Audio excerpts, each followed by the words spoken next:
મહેશ ગીરી અને ગિરીશ કોટેચા વચ્ચે ફરી આક્ષેપોનું યુદ્ધ જામ્યું છે। જૂનાગઢના ધાર્મિક અને સેવાકીય સ્થળો જાણે કે વિવાદનો અખાડો બની ગયા છે। હવે મહેશ ગીરીએ આરોપ લગાવ્યો છે કે ગિરીશ કોટેચાએ ભવનાથ ટ્રસ્ટ હડપવાનો પ્રયાસ કર્યો હતો, એમ બ્રાહ્મણોના વ્યાસભુવનમાં ગેરકાયદે ટ્રસ્ટી બની ગયા। એટલું જ નહીં, બિશ્નોઈ સમાજના મયા રામદાસજી આશ્રમમાં પણ કોટેચાએ નિયમો નેવે મૂકીને ટ્રસ્ટી પદ મેળવ્યાનો આરોપ લાગ્યો છે। જો કે ગિરીશ કોટેચાએ આ તમામ આરોપોને નકાર્યા। સાથે જ બંને ટ્રસ્ટના ટ્રસ્ટીઓએ પણ ગિરીશ કોટેચાનો બચાવ કર્યો અને દાવો કર્યો કે કાયદેસર રીતે જ તેઓને ટ્રસ્ટી બનાવાયા છે। ગિરીશ કોટેચાએ 13/6/2017 માં અરજી કરી હતી પોતાના માટે કે મને આ વ્યાસ ભુવનમાં ટ્રસ્ટી બનાવવામાં આવે ને કેવી રીતના કરી, પોતે જ ઠરાવ કર્યા। 1 2 3 જણા લોકો મળીને ના ઠરાવ કરવામાં આવ્યા। ઠરાવ એના જો એક પછી એક તમને કાગળ બતાવું તો આ એનો ફેરફાર રિપોર્ટ છે। ફેરફાર રિપોર્ટમાં એનું નામ તમે ચોખ્ખું જોઈ શકો છો, એ ને એમનો દીકરો, બરાબર, અને બીજા કોઈ ટ્રસ્ટી નથી, એક જ ખાલી બ્રાહ્મણ રાખ્યો છે ને એ એમનો વહીવટીયો બ્રાહ્મણ। હવે મજાની વાત, ઘણી વાતો એવી સાંભળવા મળે કે એને નોકરીની લાલચ આપી હતી કે કોર્પોરેશનમાં એને નોકરી આપી દેશે, એ મળી ન મળી એ પછીની વાત છે, પણ એ લાલચમાં એ આખું વ્યાસ ભુવન કેવી રીતના કૌભાંડનું ઘર બન્યું અને બ્રાહ્મણ સમાજની સંપત્તિને હડપવાનો પહેલો પ્રયત્ન થયો, ના બીજો પ્રયત્ન, પહેલો પ્રયત્ન તો ભવનાથ હડપવાનો હતો, એના કાગળો પણ હું રજૂ કરવાનો જ છું। આજે ફક્ત વ્યાસ ભુવન અને મયારામ આશ્રમની વાતો આપણે કરશું। તો પહેલો ફેરફાર રિપોર્ટ, હવે ફેરફાર રિપોર્ટમાં ગિરીશ કોટેચા નામ છે, પાર્થ કોટેચા એમના દીકરાનું નામ છે।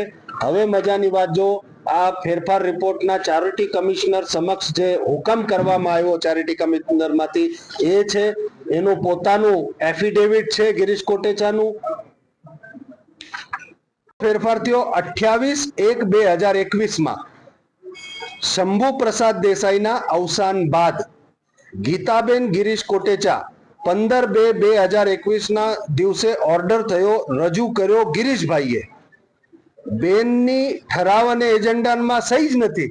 મજાની વાત જોવો તમે કે બેનને ખબર જ નથી કે ટ્રસ્ટી બની ગયા છે, કેમ કે જો ટ્રસ્ટી બને તો એની પોતાની તો સહી અને ઠરાવમાં હોય, એ એમની સહી જ નથી, એ કાગળમાં છે। મયારામ આશ્રમમાં આવીએ, મયારામ આશ્રમમાં ઘણા કાગળો છે જેનાથી વાત કરશું, પણ મેઇન મુદ્દો એ છે કે મયારામ આશ્રમમાં બિશ્નોઈ સમાજના ભગીરથદાસ બાપુ, જે આખો બિશ્નોઈ સમાજ એમના પગમાં બેસે છે, એમને એમ કહેવામાં આવ્યું તમે વૃદ્ધ થયા છો ને તમારા ચેલાઓમાંથી કોઈ ચેલાને અમે ટ્રસ્ટી બનાવશું, એમ કરીને એમનું ત્યાગપત્ર લીધું, ચેલાઓના આધાર કાર્ડ વગેરે લીધા, અને આધાર કાર્ડ લીધા ને ઘરમાં એ હરસુખભાઈ ત્રિવેદી કરીને એડવોકેટ છે, એ બધાએ પહેલ કરી અને પહેલ કરીને એમને જાણ પણ નથી કરવામાં આવી અને અમને જાણ કર્યા વગર અપમાન કરવામાં આવ્યું ભગીરથદાસજીનું।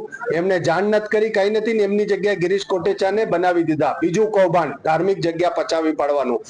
આ ખોટી વાતનો માસ્ટર માણસ છે। આ જગ્યા 1997માં, બરાબર સાંભળજો, આની જાહેર હરાજી થઈ હતી રાજકોટમાં, ચેરિટી કમિશનર રાજકોટમાં, ક્યારે 1997માં। આ હરાજીમાં એ સમયે જગ્યામાં હરાજીમાં અમે રાજકોટ ગયા હતા અને એમાંથી ને લીધેલી હતી। આ પણ પ્રાઇવેટ ટ્રસ્ટ હતું, આ કોઈ આવા જે તું બધાની ઉપર ચડી બેસે જ ને એવું ટ્રસ્ટ નહોતું। આની કાયદેસર 1997માં હરાજી થઈ હતી, એની બધી નકલ છે। ચેરિટી કમિશનરે જે હરાજી બહાર પાડી હતી, હરાજીમાં જે ગયા હતા, પછી હરાજીમાં જે ભાવથી અમે લીધી, આ એના માલિક છે। માલિક એટલે આના દાદાએ, પ્રત્યુષ મારી પાસે બેઠો જ નહીં, એના દાદાએ આ જગ્યા 1997માં હરાજીમાં બહાર પાડેલી હતી। એનો જવાબ પ્રત્યુષ જ આપશે।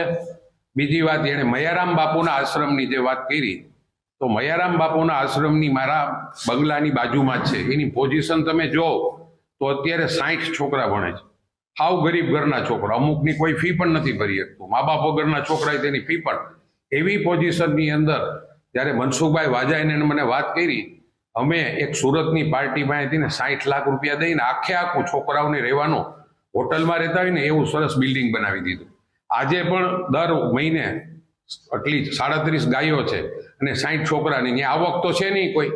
આના ખર્ચા ઉપાડવા માટે થઈને મનસુખભાઈને જે તે વખતે મને એમ કીધું કે ભાઈ ગિરીશભાઈ એવી પોઝિશન છે ખરાબ, તમે આવો ને ટ્રસ્ટીમાં। મેં એને પહેલાં પણ ના પાડી હતી અને એ ટ્રસ્ટીનો એ લોકોએ સર્વાનુમતે મારો ઠરાવ કર્યો. 1997માં જે તે સમયે મારા દાદાએ હરાજી કરેલી હતી. એ હરાજીમાં આ લોકોએ જે તે સમયે રાજકોટ ચેરિટી કમિશનર પાસે જવાનું હોય ને પૈસા ભરીને જગ્યા લેવાની હોય એ પ્રમાણે એ લોકોએ લીધી હતી. આજે મારા ફાધરે જે તે સમયે વડીલ મારે કોઈ હતું નહીં સાથે, એટલે મારા ફાધરે જે તે સમયે ગિરીશભાઈને જે તે સમયે ટ્રસ્ટી તરીકે લીધા હતા અને એ પારિવારિક સંબંધને કારણે જ આ બધું ટ્રસ્ટમાં ગિરીશભાઈ આવ્યા છે. ગિરીશભાઈ કોટેજ આપણને સહયોગ આપે એમ છે. આપણે કહીએ એટલે આપણું એ લોકો આણંદ મહાજનવાડી છે એ જમવામાં બહુ માનતા હોય. વિદેશી જમાડવાની અંદર આપણને અનાજનો સહયોગ થશે એ હેતુથી અમે લીધા છે. અમે ટ્રસ્ટની અંદર કાયદેસર પ્રવૃત્તિ કરી, ઠરાવ પસાર કરી, ચેરિટી મંજૂરી કરી અને વિવિધ પ્રોસિજર કરીને ગિરીશભાઈને લેવામાં આવેલ છે. કોઈને રાજીનામે નથી, કોઈ ગેરકાનૂની પ્રવૃત્તિ, કાયદા વિરુદ્ધ હું પોતે વકીલ હોઉં, કાયદાકીય વિરુદ્ધ કોઈ પ્રવૃત્તિ ન કરું, કેમ કરું ન કરું મને સંપૂર્ણ ખ્યાલ છે.